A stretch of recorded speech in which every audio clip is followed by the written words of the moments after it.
पा रहे हैं, वो ये तय नहीं कर पा रहे हैं कि लोगों का मुआवजा कितना देना है, लोगों का भविष्य क्या होगा, लोगों को घर के बदले घर मिलेगा कि नहीं मिलेगा, लोगों की जो जमीन जा रही है उसके बदले जमीन मिलेगी कि नहीं मिलेगी। उनके पास कोई आइडिया नहीं है, कोई इरादा नहीं है, कोई नीति नहीं है। ये उससे बड़ी आपदा है। ये जो पूरा प्रशासनिक अमला यहाँ बैठा हुआ है, लगातार सुबह से शाम तक वहाँ मीटिंग हो रही है, इधर से उधर तक गाड़ी घूम रही है, tweet tweet tweet tweet tweet. कर क्या रहे हो तुम गाड़ी घुमा करके? ये हेलीकॉप्टर घुमा के कर क्या रहे हो ये पता नहीं। कल ही हम यहाँ गए थे डीएम साहब के पास, पूछा करना क्या चाहते हो तो बताओ आप। कोई सोचा इतने दिन में प्लान? हमने तो आपके सामने अपना ज्ञापन रख दिया, अपना प्रस्ताव रख दिया, सुझाव रख दिया, और पिछले 14 महीने से रख रहे हैं। कोई आपके पास आइडिया है? कोई आइडिया नहीं। मुख्यमंत्री के पास जो है इतना दिन बीत गया, ये पता नहीं है कि लोगों को पैसा कितना देना है। केंद्र की सरकार पूछ रही है कि बताइए तो सही कितना खर्चा लगेगा, इनको ये पता नहीं कितना खर्चा देना है। तो ये जो आपदा है, जिनको हमने चुन करके भेजा था कि जब हम मुसीबत में होंगे, हम पर जब कोई दिक्कत आएगी, कोई आपदा आएगी, कोई विपदा आएगी, वो हमारे साथ खड़े होंगे, हमारी समस्या का समाधान करेंगे। उनकी हालत ये है कि वो आपदा सुन करके खुद आपदा में आ गए। ये ज्यादा बड़ी आपदा है। और जो हो भी रहा है अभी तक, जो लोगों को टूटे फूटे घरों से होटलों में टिकाया गया, थोड़ा बहुत उनके लिए कुछ मिल रहा है, ये भी तब हुआ है जब आप लोग यहाँ बैठे। लगातार हम बोल रहे हैं, लगातार लड़ रहे हैं, लगातार लिख रहे हैं, टीवी कैमरा पर आ रहा है, तब जाकर के थोड़ा बहुत कुछ हुआ। अगर ये भी नहीं होता तो ये भी नहीं हुआ होता। एक अफसर तो कह ही रहा था यहाँ कल, एक अफसर कह रहे थे कि अगर आप लोग थोड़ा सा हमको छुट्टी दे दे तो हम घर चले जाएं। वो इसी इंतजार में बैठे कि आपका ये आंदोलन खत्म हो, आप लौट करके घर को जाएं और फिर ये भी छुट्टी करें। आप देखिए, एक आंकड़ा उन्होंने दिया है कि 1.5 लाख रुपया वाला जो आंकड़ा है कि हमने इतने लोगों को 1.5 लाख रुपया बांटा, तो कितना रुपया दिया? 3.5 करोड़ रुपया, 3 करोड़ 35 लाख 40 लाख रुपया। अब मैं एक आंकड़ा दूसरा आपको बता रहा हूँ। जोशी मठ में आपने 2000 कमरा लिया है, कह रहे हैं होटल वाला। अगर 2000 नहीं लिया, माना 1000 कमरा आपने बुक कर दिया, तो 1000 कमरे का एक दिन का अगर 10,000 रुपया लगाओ, वैसे तो बड़े बड़े होटल का रेट तो ज्यादा है, तो एक कमरे का 1000 रुपया एक दिन का, तो 1000 कमरे का कितना हो गया? 10 लाख रुपया एक दिन का होटल का कमरे का आप दे रहे हो। और अगर 1 महीने तक लोगों को रखना पड़ा तो कितना हो जाएगा? 3 करोड़ रुपए से ज्यादा हो जाएगा। 3 करोड़ रुपया सिर्फ आपने होटल का बिल देना है और खाने पीने का अलग। तो हमने कहा था 5 तारीख कि आप जो है लोगों के लिए प्री फैब वाले हट बना लो। वो जो टीन शेड जैसा बनता है वैसा वाला 1-1, 2-2 कमरा, किचन, लेट्रिन, बाथरूम बना के लोगों को दे दो, ताकि 1 महीना, 2 महीना, 3 महीने बाद, जब तक तुम जो है स्थायी व्यवस्था नहीं करते, जब तक जो है बरसात आती है, तब तक लोगों के रहने का ठिकाना हो जाए, ताकि लोग जो है वो घरों के नीचे दब के न मर जाएं, जमीन खिसक करके न मर जाएं। इसलिए आप ऐसा कर दो। वो नहीं किया। अगर आप जो है वो कर देते तो 3 करोड़ रुपए में जितना आपने 1 महीने का होटल का बिल देना है, उतने में जो है 200 लोगों का इंतजाम हो जाता। 3.5 लाख से लेकर 4 लाख रुपए में एक जो है 2 कमरा किचन बाथरूम वाला जो है प्री फैब वाला हट बन जाता। लेकिन आप वो नहीं कर रहे। क्यों? क्योंकि आपको कमीशन खाना है, क्योंकि ये सारा बड़ा बिल बन रहा है खाने का, इसका, होटल का, फलाने का, और अपना तुम सबसे बढ़िया होटल में रुके हुए हो, सबसे बढ़िया कमरा आपके पास है, सबसे बढ़िया खाना आपके पास है। क्यों ये सारा मामला ही कर रहा है? सब हमारी खोपड़ी पर हो रहा है। बजाय इसके कि आप कोई नीति बनाइए, स्थायी तौर पर लोगों की क्या व्यवस्था होगी, स्थायी तौर पर लोगों का क्या भविष्य होगा, उनके रोजगार का क्या होगा, अभी तक इसको लेकर कोई प्लान नहीं। हम कल गए थे, हमने कहा कि देखिए साहब, ये जो है 2007 में केंद्र सरकार ने एक नीति बनाई कि यानी कि देश भर में कहीं किसी का विस्थापन होगा, पुनर्वास करना होगा, चाहे बड़ी परियोजना के लिए, सड़क बनाने के लिए, डैम बनाने के लिए, स्कूल बनाने के लिए, किसी भी बड़ी योजना के लिए जब किसी को विस्थापित करना होगा, कहीं आपदा अगर आ जाएगी, तो उसके लिए सरकार ने क्या किया? एक नीति बनाई। उस नीति में जो है बहुत सारी बातें लिखी। भाई जैसे कोई गाय वाला है, उसको हटा के भेजना पड़ा तो उसको क्या दिया जाएगा? कोई जो है दुकानदार है, उसको हटा करके भेजना पड़ा तो उसको क्या दिया जाएगा? यहाँ तक उसमें प्रावधान है कि कोई किस नगर में, कोई किसी शहर में अगर केवल 3 साल भी रहा है तो उसकी भी इंतजाम सरकार करेगी। ऐसा उसमें जो है ड्राफ्ट में लिखा हुआ है, ऐसा जो है कानून बना हुआ है। उस कानून की हमारे डीएम साहब को जानकारी नहीं। जब इनको जानकारी नहीं थी तो मैंने उठा करके कल जो है रात को 8:30 बजे यहाँ के जो आपदा प्रबंधन के सचिव हैं सिन्हा साहब, उनको जो है व्हाट्सएप करके भेजा है कि सर इसको आप थोड़ा सा पढ़ लीजिए ड्राफ्ट को। अगर आप चाहते हैं तो 20 दिन में इस ड्राफ्ट के अनुसार हमारी व्यवस्था हो सकती थी, क्योंकि उसमें सारा प्रावधान किया गया है। और हालत यह है कि 3 महीने बाद 4 महीने बाद अगर बारिश शुरू हो जाएगी, पूरा जोश नीचे चला जाएगा।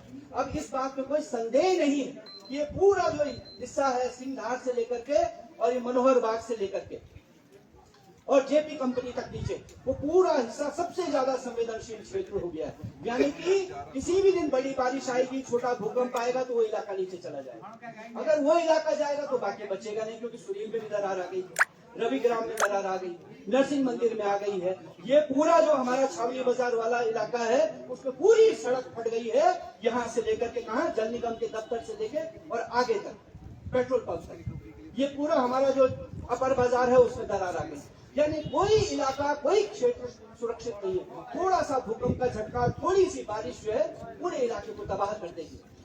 क्योंकि हम पिछले 14 महीने से इस बात को उठा रहे हैं, मैं लगातार हम इस बात को कहते रहे, किसी एक आदमी का भी जीवन अगर तुम्हारी वजह से जाता है, क्योंकि हम तो आपको चेता रहे हैं लगातार, अगर एक आदमी का भी जीवन जाएगा तो किसकी सर पर आएगा?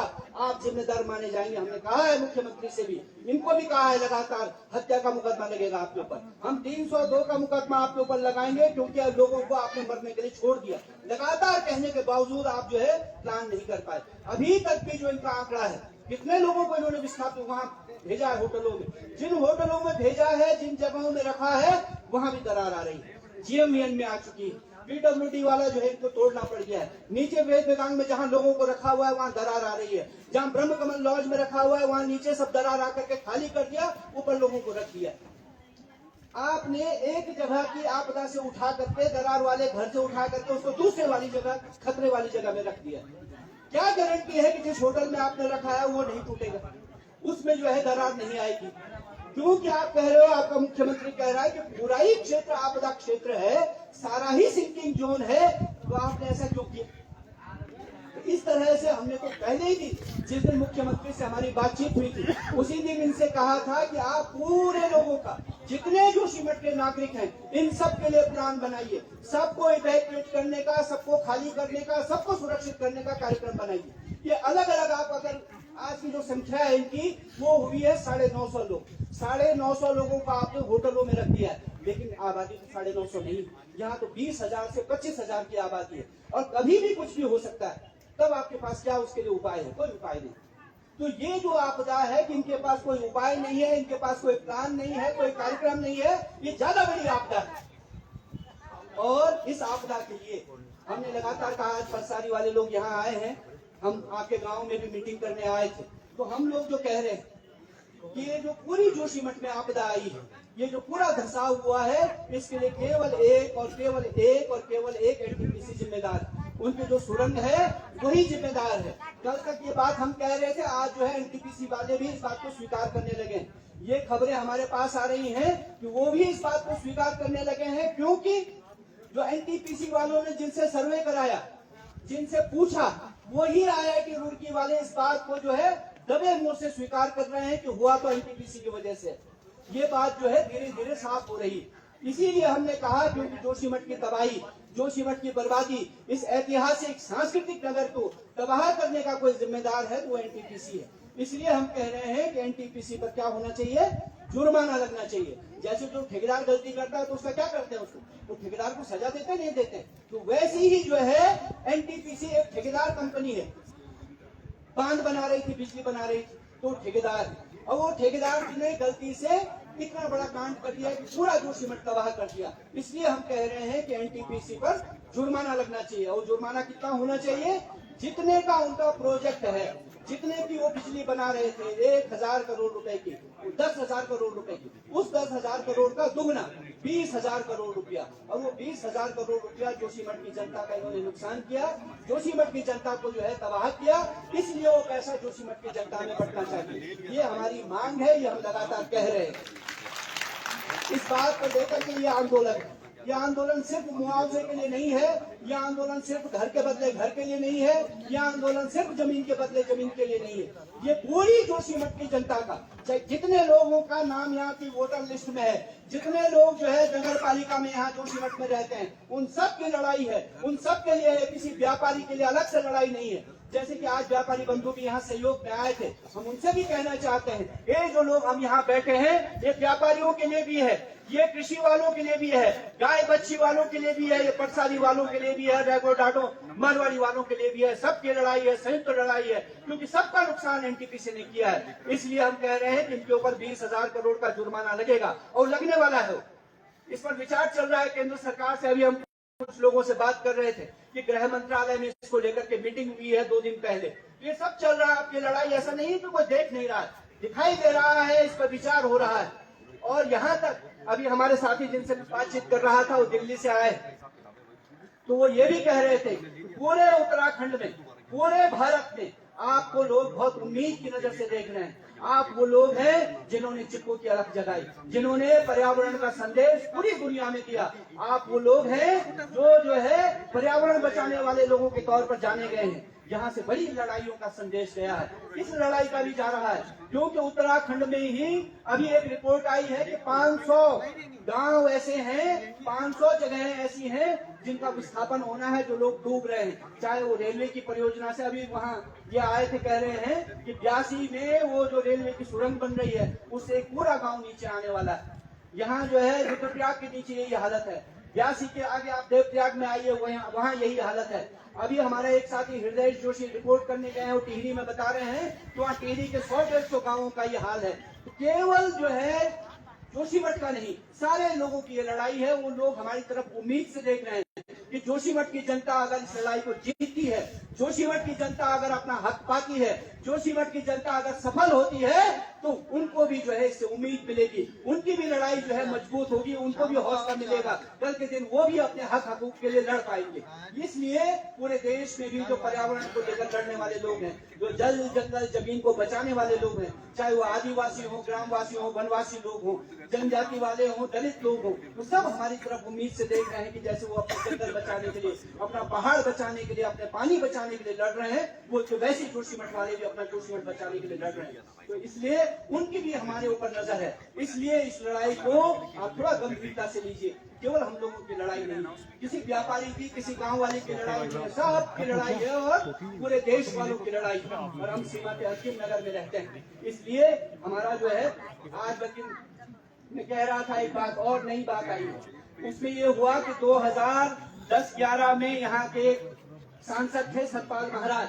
तो सतपाल महाराज जो है, एक सेकंड जरा, एक गंभीर बात है, थोड़ा सुनिए।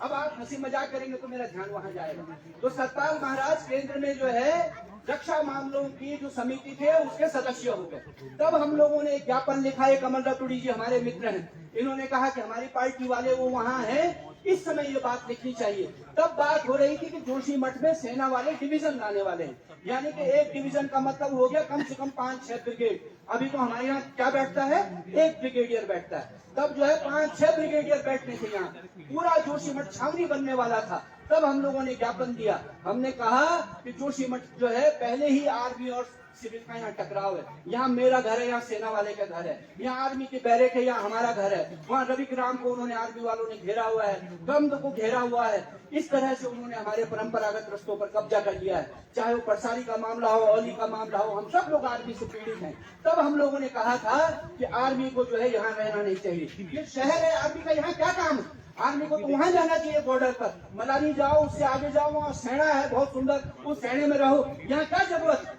तो उस समय हमने ज्ञापन दिया था। उसके बाद जो है अभी ये योगेंद्र टिमरी जी हैं, जो लेफ्टिनेंट जनरल हो गए, रवि ग्राम के रहने वाले हैं, और उन्हीं के पास जो है उत्तरी कमान का भी कार्यभार है, यानी कि जो यहाँ पूरे उत्तर भारत की सेना है, उत्तर की सेना, उसके कमांडर भी वही है, उन्हीं के पास उसका कार्यभार है। तब जब वो यहाँ जोशीमठ आए, तब भी मैंने उनको ज्ञापन दिया और उनको कहा कि सेना को यहाँ से भेजिए इधर बाहर, यहाँ सेना की जरूरत नहीं है। और मेरी बात की पुष्टि हो गई तब जब जोशीमठ में आपदा आ गई, तब हमारे भारत के जो रक्षा इसके जनरल हैं सेना के, मनोज पांडे, उनका बयान आया है उन्होंने कहा कि सेना जो है जोशीमठ से शिफ्ट करने के बारे में सोच रही है। क्यों? क्योंकि वहां आपदा आ रही है। और जनवरी के पहले हफ्ते में सेना वालों ने अपने सारे परिवार यहाँ से भेज दिए। यानी कि वैसे होता तो यह है, भले हमारी सेना के बारे में कहना नहीं चाहिए, अक्सर होता यह है कि जब जहाज डूबता है तो उससे सबसे पहले उसमें से कौन भागता है? तो लेकिन सेना अगर ये विचार कर रही है कि बॉर्डर की तरफ जाए, तो हम कह रहे हैं कि हम इसका स्वागत करते हैं। अगर सेना चली जाएगी तो ये जो सिविल की भूमि हमारी उनके पास है, वो भूमि स्वतः हमारे पास आ जाए। तब जो है 25% भार जोशीमठ का वैसे कम हो जाएगा। क्योंकि पहले सेना वाले क्या करते थे, वो पहले बैरक में रहते थे, वो टीन शेड बने हुए थे। अब उन्होंने सारे टीन शेड उजाड़ दिए और बड़ी बड़ी बिल्डिंग बना दी। और बड़ी बड़ी बिल्डिंग में उनके बड़े बड़े परिवार वहां रह रहे हैं, और वहां न सीवेज की सिस्टम है, न पानी निकासी का सिस्टम है, और वो भी जो है जोशीमठ के लिए नुकसानदेह हो रहा है। तब हम कह रहे हैं अगर सेना आगे शिफ्ट हो जाएगी तो जोशीमठ का बहुत बड़ा भार कम हो जाएगा, और जो हमारे खेत थे, जो हमारी जमीनें थी उनके पास, वो भी हमें वापस मिल जाएंगी। ये भी एक प्रस्ताव हम लोगों ने रखा है। इसके अलावा हम ये कह रहे हैं कि सेना ने जो भूमि बहुत सालों से कब्जाई हुई है, जिसका पैसा वो नहीं दे रहे हैं, उसका मुआवजा भी हमें दिया जाए। इसलिए दिया जाए क्योंकि कल के दिन हो सकता है वो जमीन नीचे खिसक जाएगी तो सेना वाले कहेंगे तुम्हारी तो जमीन ही आनी थी।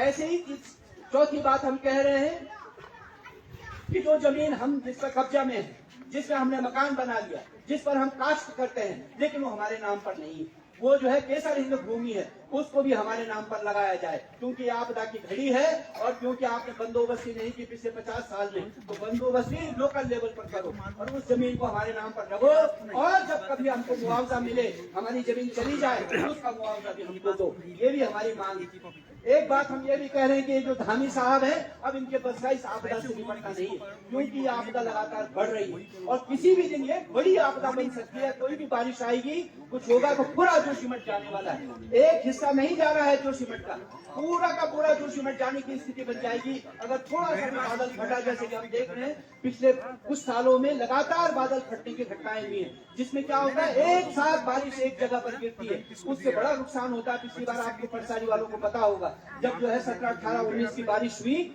और 17, 18, 19 की बारिश से क्या हुआ, पूरी परसारी की सड़क बह गई, आप लोगों का खेत बह गया, ऊपर के सारे आपकी जो जमीनें थी वो बह गए, पुश्ते बह गए। तो अगर वैसी बारिश हुई 17, 18, 19 अक्टूबर वाली, पूरा जोशीमठ बह करके नीचे आ जाएगा। इसलिए हम ये कह रहे हैं कि अभी राज्य सरकार के बस की बात नहीं है, केंद्र सरकार को इसको अपने हाथ में लेना चाहिए। केंद्र सरकार को कोई हाई पावर कमेटी बनानी चाहिए। वो हाई पावर कमेटी हमारा विस्थापन, पुनर्वास और नए जोशीमठ का जो निर्माण है, और उस नए जोशीमठ के निर्माण में भी हम ये कह रहे हैं कि वो नया जोशीमठ ऐसा वाला नहीं बनना चाहिए। उसको जो है हमारी जो स्थानीय तकनीक है, हमारा जो पुराना शिल्प है, हल्का होना चाहिए जमीन पर जो, और वो उसमें सारी सुविधाओं से युक्त ऐसे जोशीमठ का निर्माण का खाका जो है सरकार बनाए, उसमें जो है उस कमेटी में जोशीमठ के प्रतिनिधियों को भी शामिल करे और केंद्र सरकार इसको अपने हाथ में ले। ये मांग के साथ हम यहाँ बैठे हुए हैं कि एनटीपीसी यहाँ से जाए, उस पर जुर्माना लगे, हमको उसका पैसा मिले, हमारी जमीनों का मुआवजा हमको ठीक से मिले, हमारी जिन जमीनों पर हमारा कब्जा है जो हमारे नाम पर नहीं, वो जमीनें हमारे नाम पर हो, सेना को यहाँ से शिफ्ट किया जाए। इन सब बातों को लेकर के आप यहाँ बैठे हुए हैं, ये इसलिए बता रहा हूँ, ये बातें बाकी लोगों ने नहीं बताई होंगी, क्योंकि आप आ तो गए यहाँ, जिंदाबाद भी हो गया, मुर्दाबाद भी हो गया, सब हो गया, लेकिन आए क्यों ये पता होना चाहिए। और ये बात उन लोगों को भी बतानी चाहिए जो यहाँ आ नहीं रहे या जो यहाँ से दूर है, चाहे भाजपा वाला हो, दूसरा वाला हो। अरे भाई, कल के दिन पर अगर एनटीपीसी पर जुर्माना लगा और वो 20,000 करोड़ रुपया मिला, तो 1 करोड़ उसके परिवार वाले को भी तो मिलेगा। जो भाजपा वाला है उसके बच्चों को नहीं मिलेगा, उसको भी मिलेगा, सबको मिलना है इसने। इसलिए ये सबकी लड़ाई है, किसी एक पार्टी की, किसी एक झंडे की, किसी एक डंडे की लड़ाई नहीं है। इसलिए इस लड़ाई को और मजबूत करने की और अपनी एकता को मजबूत करने की जरूरत है। आज आप लोगों ने, कल भी मैं देख रहा था कि सुनील वार्ड से लगभग हर परिवार से एक आदमी आया, 300 लोग कल थे। आज भी जो है संख्या दिखाई दे रही है, 200-250 लोग लगातार यहाँ आए हैं। बाहर से भी आपको समर्थन मिल रहा है, हमारी संघर्ष समिति को भी लगातार लोग सहयोग कर रहे हैं, और वो सहयोग भी हमने बार बार कहा है, अगर जो है सरकार उसमें जो है आपकी व्यवस्था नहीं कर पाएगी तो संघर्ष समिति जो है, जो हमारे अकाउंट में पैसा आ रहा है, अब तक लगभग 3.5-4 लाख रुपया, 3.5 या 4 लाख रुपया उसमें आ चुका है। पूरे देश से, दुनिया से लोग सहयोग कर रहे हैं और वो सहयोग बढ़ेगा। वो पैसा भी आप ही लोगों पर, आप सबका पैसा है। संघर्ष समिति किसी अतुल सती की संघर्ष समिति नहीं है, ये किसी कमल रतोड़ी की संघर्ष समिति नहीं, ये आप सबकी संघर्ष समिति है। उस एक एक रुपए पर वो जो संघर्ष समिति में पैसा आ रहा है वो लगातार हम उसका हिसाब यहाँ बताते हैं संजय उनियाल जी। उस पर आप सबका, जोशीमठ के हर नागरिक का हक है। जिस पर मुसीबत आएगी उस पैसे से उसकी मदद की जाएगी। ये भी एक बात है, आप लोग भी उसमें सहयोग कर रहे हैं लगातार। तो इन बातों के लिए आंदोलन है, इन बातों के लिए लड़ाई है, इस बात के लिए हम आपको बुला रहे हैं। ये आपको समझाना जरूरी था। और आगे आप लोग भी, क्योंकि सब संघर्ष समिति के कार्यकर्ता हैं, आगे जो है मिलजुल करके जब मुसीबत बढ़ जाएगी, तो जब ये सरकार उड़ जाएगी, तब हमको एक दूसरे का हौसला बनना है, एक दूसरे को कंधा देना है, एक दूसरे के साथ खड़ा होना है। ये इसकी भी तैयारी है। हम यहाँ जो बैठे हैं इस बात के लिए भी बैठे हैं कि कल के दिन जब मुसीबत आएगी तो हम एक दूसरे का साथ कैसे खड़े हों, ये उसकी भी तैयारी है। इस तैयारी को आप जारी रखेंगे।